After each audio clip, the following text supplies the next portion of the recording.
Hello everybody, this is JT Productions and I'm back with another preview and prediction video. Today I will be doing the USC Trojans. Last season, the USC Trojans went 4-8, 3-6 in the Pac-12 with losses against Stanford at home, Oregon State at home, Utah at home, at Notre Dame, at Arizona State, and then along with the Arizona State loss, a three-game losing streak after their bye week at the end of the season with losses against UCLA, BYU, and at California.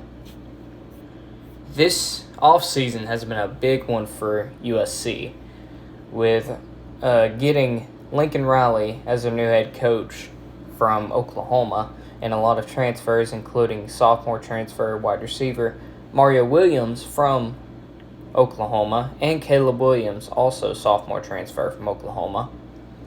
Travis Dye, a graduate transfer from Oregon, and Jordan Addison, a junior transfer from Pittsburgh, who won the Blitnikoff last year. Their offensive line they have some veterans on the offensive line. However, the past couple of years, their offensive line has really been their Achilles heel, mind you. I don't know if they're going to be able to help in year one. They have a lot of redshirt seniors and redshirt sophomores at the tackle spots. They have a redshirt senior transfer tight end Malcolm Epps. I forget where he transferred from. However, he's going to be here for the team, so that's going to be good for him. On the defensive side, they have a lot of returning pieces, including redshirt junior Stanley Taufoe and junior Tuli Pulotu. Sorry, I'm not fluent in... I don't speak well, so I don't know how to pronounce a lot of these names. Then you have a redshirt senior transfer on the defensive line in Nick Figueroa. Yeah, I don't know. Then you have a couple other transfers, including Romiel Height, redshirt sophomore transfer, not sure from where. Shane Lee, graduate transfer. And then at will linebacker, you have Raylan Goforth, senior. Corner spot, you have Mekhi Blackman, redshirt senior transfer. You have Xavier Alford, redshirt sophomore transfer. Latrell McCutcheon, sophomore transfer. Max Williams, a redshirt junior. And Kalen Bullock, all in the secondary. Now, let's get the schedule. I believe that USC will benefit from having all of these transfers and Lincoln Riley as their head coach. We'll see how they do in this year's schedule. Week 1, they host Rice. Is going to be a whatever game. I think this will be a good game for Lincoln Riley to see the chemistry between his offense and defense. I think they get the win here at home against Rice. Week 2, they're on the road at Stanford. Stanford is going to be a sneaky team this year. I think they're going to beat a good team. I don't think it's going to be USC. I think USC is going to have just enough firepower to outlast Stanford by a couple of scores. So I got USC 2-0. Week 3, Fresno State comes into town. Fresno State is one of the most dangerous group of 5 teams this year, I think. They have Jake Hayner back at quarterback, I believe, and I don't think they lost a lot of pieces on the offense or defense. So I think you get a loss. I think what's going to be USC's downfall is the lines of scrimmage. The one thing Lincoln Riley at Oklahoma was known for was his poor defenses. And even with the transfers and the seniors on defense, if you're not able to take advantage of that talent, your defense is not going to be good. And when you're going up against a great passing attack in Fresno State, you're not going to do well. If they have a chance to outscore them, but I think with that offensive line that hasn't been good over the past couple of years, you can call them freshmen, you can call them seniors all you want, but if you're bad your freshman, junior, sophomore, and junior year, you're not going to be miles better your senior year. So I think you drop your first game against Fresno State. Now, Fresno State, they came out and whipped up on some teams last year that they weren't even supposed to. They almost beat Oregon, who were second in the Pac-12. I think they even beat Utah. You might have to fact check me on that one, but I think they did. Week 4 at Oregon State, I think you beat them. I think your passing attack is going to be it's going to be good enough to beat the Beavers. I think that they're still maybe a couple years away from competing really in the Pac-12, especially since the Pac-12 got rid of divisions. So I think you get a win there, get 3-1 on the season. Next, you host Arizona State. Arizona State's going to be one of the worst teams, or one of the most disappointing teams in the Pac-12.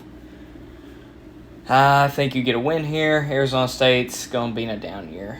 This could be Herm Edwards last year. Even though I think he's a good coach, I just don't think that they're going to be able to win many games, especially with multiple competitive teams in the Pac-12 this year.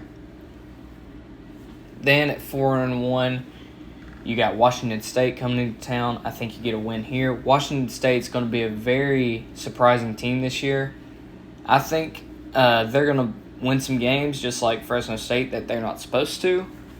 And it's all going to rely on Cameron Ward, how he translates to the Power 5 level. I think you beat them here just because of if I were to pick Caleb Williams or Cameron Ward to come out of a shootout with a win, I'd pick Caleb Williams. So 5-1 going into one of your bigger games this season at Utah. I think you take a loss. Utah is better than you this year. Utah has got a lot back, including what's his name? It's not Cameron Ward. That's Washington State's quarterback, Cameron Rising.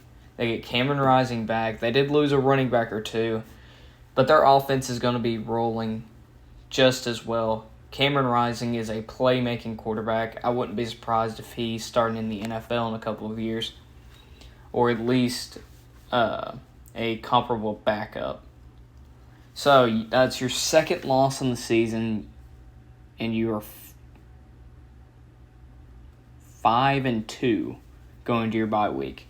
Probably not what the USC crowd was looking for, but you are one game away from a bowl game, which you have not seen since 2017, I think. So be happy.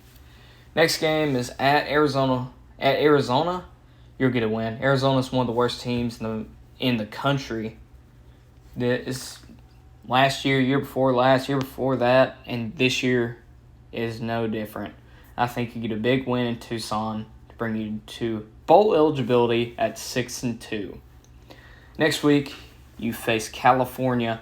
California's going to be another surprising team, I think. California, they get a lot back, I think. I think they get Cameron Gabers back.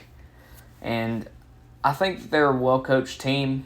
They're going to beat some teams they're not supposed to, just like Fresno State and Washington State, I said before. But I think you get a win here. California, they're not going to be on the level of you in the skill positions or even on defense, I don't think. So I think you get a win there. And you're 7-2.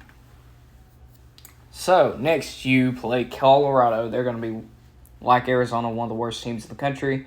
Ever since that they hired and then lost Mel Tucker, they've not been a great team. So you're going to go at home and beat Colorado. The next game you have is at UCLA. This is going to be a toss-up, I think. UCLA's going to be a good team this year.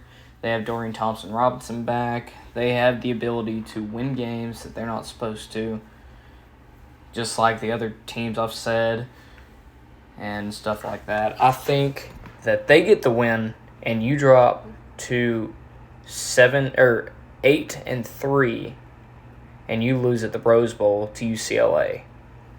And finally, your final game of the year in Los Angeles is Notre Dame, and I think they beat you. I think Notre Dame has their team is more consistent and more stable than your team is, especially if you come off a heartbreaking loss to UCLA the week before. I think Notre Dame continues their win streak on you, and you end the season 8-4. Thank you so much for listening to me rant. If you want a specific game for me to do or a specific team for me to do, let me know down in the comments. I'm going to try to get all of the Power 5 teams at least before kickoff, so let me know a team to do. Thank you all for watching me ramble, and Go Dogs.